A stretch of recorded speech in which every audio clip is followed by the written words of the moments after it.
Hello மக்களே, welcome to Prema's Culinary. இன்றைக்கி நம்ம வீடியோவில் சூப்பராக ஒரு லெமன் ரைஸ் மிக்ஸ் தான் பார்க்க போகிறோம். இது வந்து ஒரு ப்ரீமிக்ஸ் லெமன் ரைஸோட ப்ரீமிக்ஸ் பேஸ்ட் இது.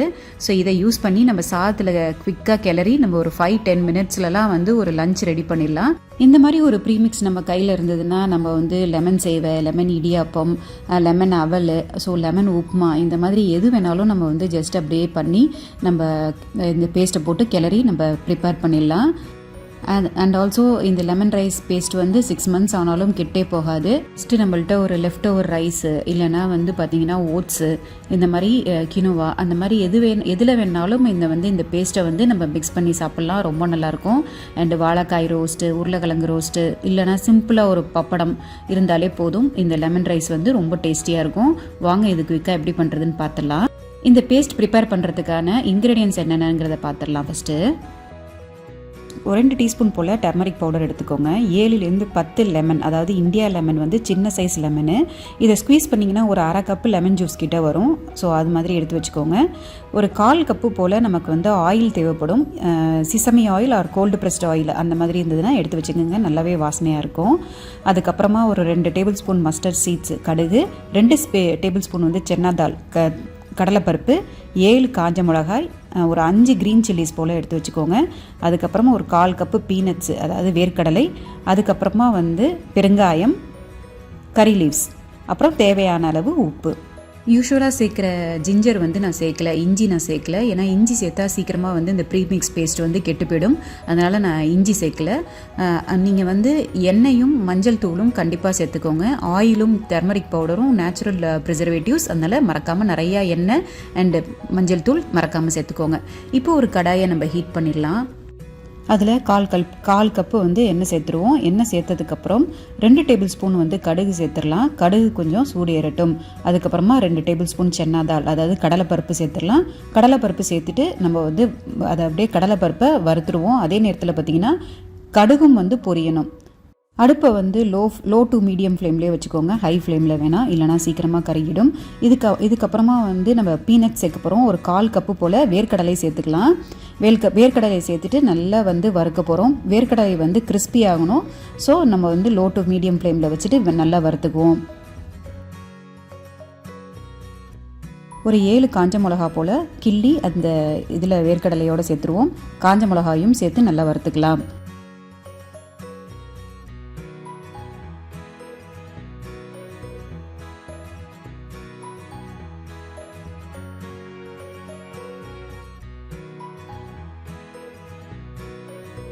அடுத்தது வந்து பெருங்காயம் சேர்த்துக்குவோம். பெருங்காயம் சேர்த்து செஞ்சால் நல்ல வாசனையாக இருக்கும். அடுத்தது ஒரு கைப்பிடி நிறைய கருவேப்பிலை சேர்த்துக்கலாம்.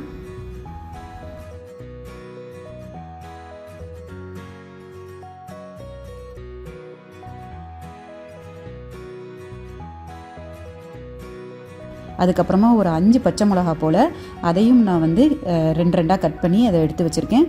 அதையும் நம்ம வந்து பச்சை மிளகாயையும் நம்ம இதோடு சேர்த்து நம்ம வறுத்துக்கலாம். அடுத்தது உப்பு சேர்த்துருவோம். ஒரு 2 டேபிள் ஸ்பூன் போல் நான் உப்பு சேர்த்துருக்கேன். உப்பு, அதுக்கப்புறம் மஞ்சள் தூள், இதெல்லாம் ஆயில், இதெல்லாம் வந்து நேச்சுரல் ப்ரிசர்வேட்டிவ். அதுக்கப்புறமா மஞ்சள் தூள் சேர்க்குறேன். 2 டீஸ்பூன் போல் மஞ்சள் தூள் சேர்த்துடலாம். அதையும் சேர்த்து இதோட வதக்கிக்குவோம். மஞ்சள் தூள் சேர்த்ததுக்கப்புறம் ஸ்டவ் ஆஃப் பண்ணிடலாம், இல்லைனா வந்து அந்த கலர் வந்து சேஞ்ச் ஆக ஆரம்பிச்சிடும். மஞ்சள் தூள் சேர்த்துட்டு உடனே ஸ்டவ் ஆஃப் பண்ணிவிடுங்க. ஸ்டவ் ஆஃப் பண்ணிவிட்டு கடைசியாக நம்ம எடுத்து வச்சுருக்க 1/2 கப்பு போல் லைம் ஜூஸை சேர்த்து மிக்ஸ் பண்ணிடலாம். லைம் ஜூஸ் சேர்த்ததுக்கப்புறம் நம்ம வந்து அடுப்பில் வந்து கொதிக்க விடக்கூடாது.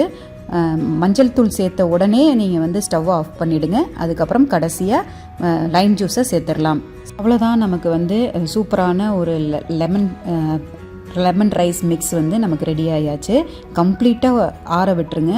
கம்ப்ளீட்டாக ஆறினதுக்கப்புறம் நல்ல வந்து ஒரு ஏர்டைட் கண்டெய்னரில் போட்டு நம்ம ஸ்டோர் பண்ணி வச்சுக்கலாம். ஸோ இந்த பேஸ்ட்டை யூஸ் பண்ணி எப்படி லெமன் ரைஸ் ப்ரிப்பேர் பண்ணுறது அப்படின்னு பார்ப்போம். நான் இப்போ 2 கப்பு வடித்த சாதம் எடுத்திருக்கேன். நீங்கள் லெஃப்ட் ஓவர் ரைஸ் இருந்ததுன்னா அது கூட யூஸ் பண்ணிக்கோங்க. 2 கப்பு வடித்த சாதத்துக்கு 3 டேபிள் ஸ்பூன் போல் இந்த லெமன் ரைஸ் பேஸ்ட் வந்து நம்ம யூஸ் பண்ணலாம். அதில் 3 டேபிள் ஸ்பூன் போல் நான் லெமன் ரைஸ் பேஸ்ட் அதில் சேர்த்துட்டு நல்லா மிக்ஸ் பண்ணி விட்ருங்க. இதில் எக்ஸ்ட்ராவாக ஆயிலோ இல்லை வந்து நீங்கள் வேறு எதுவுமே நீங்கள் சேர்க்க தேவையில்லை. அந்த பேஸ்ட்டே வேறு நல்லா வெட்டாக இருக்கிறதுனால நம்ம டைரெக்டாக அந்த பேஸ்ட்டை சேர்த்து இந்த சாதத்தோடு நல்லா மிக்ஸ் பண்ணிடலாம். கடைசியாக வந்து உப்பு மட்டும் செக் பண்ணிக்கோங்க. உப்பு மோஸ்ட்லி கரெக்டாக இருக்கும். அப்படி உங்களுக்கு உப்பு பத்தலைன்னா கடைசியாக உப்பு மட்டும் சேர்த்துக்கலாம். ஸோ அவ்வளோதான் வந்து ஒரு சூப்பரான ஒரு லெமன் ரைஸ் வந்து ரெடி ஆகிடும். ஸோ எப்பப்பெல்லாம் உங்களுக்கு தேவைப்படுதோ அப்போ வந்து இந்த லெமன் ரைஸ் பேஸ்ட்டை வந்து இந்த ரைஸில் மிக்ஸ் பண்ணி நீங்கள் சர்வ் பண்ணலாம். ஸோ இந்த பேஸ்ட் வந்து நீங்கள் ஃப்ரிட்ஜில் ஒரு ஏர்டைட் கண்டெய்னரில் ஸ்டோர் பண்ணி வச்சுக்கோங்க. 6 மாதம் ஆனாலும் கெட்டே போகாது. அது மாதிரி நீங்கள் எப்போ இந்த பேஸ்ட்டை யூஸ் பண்ணுறதுக்கு எடுத்திங்கனாலும் ஒரு ட்ரையான ஸ்பூன் யூஸ் பண்ணி அந்த பேஸ்ட்டை எடுங்க. அதே மாதிரி நீங்கள் பேஸ்ட் எடுக்கிறதுக்கு முன்னாடி நல்லா அந்த பாட்டிலை ஷேக் பண்ணிவிட்டு அதுக்கப்புறமா அந்த பேஸ்ட்டை யூஸ் பண்ணுங்கள். ஏன்னா லைம் ஜூஸ்லாம் கீழே செட்டில் ஆகிருக்கும். அதனால் நல்ல பேஸ்ட்டை வந்து நல்லா ஷேக் பண்ணிவிட்டு நல்லா மிக்ஸ் பண்ணி விட்டுட்டு அதுக்கப்புறமா வந்து நீங்கள் சாதத்தில் சேர்த்து கிளற ஆரம்பிங்க. ஸோ அவ்வளோதாங்க. ஐ ஹோப் உங்களுக்கு இந்த ரெசிபி உங்களுக்கு பிடிச்சிருக்கும்னு நினைக்கிறேன். இந்த ரெசிபி உங்களுக்கு பிடிச்சிருந்ததுன்னா லைக் பண்ணுங்கள், ஷேர் பண்ணுங்கள், கமெண்ட் பண்ணுங்கள், சேனல் சப்ஸ்கிரைப் பண்ணுங்கள், அப்புறம் இன்ஸ்டாகிராமில் ஃபாலோ பண்ணுங்கள். இன்னும் நிறைய இன்ட்ரெஸ்டிங்கான வீடியோஸோடு உங்களை நான் சந்திக்கிறேன். Until then, bye from Premalata Arvindan. Bye.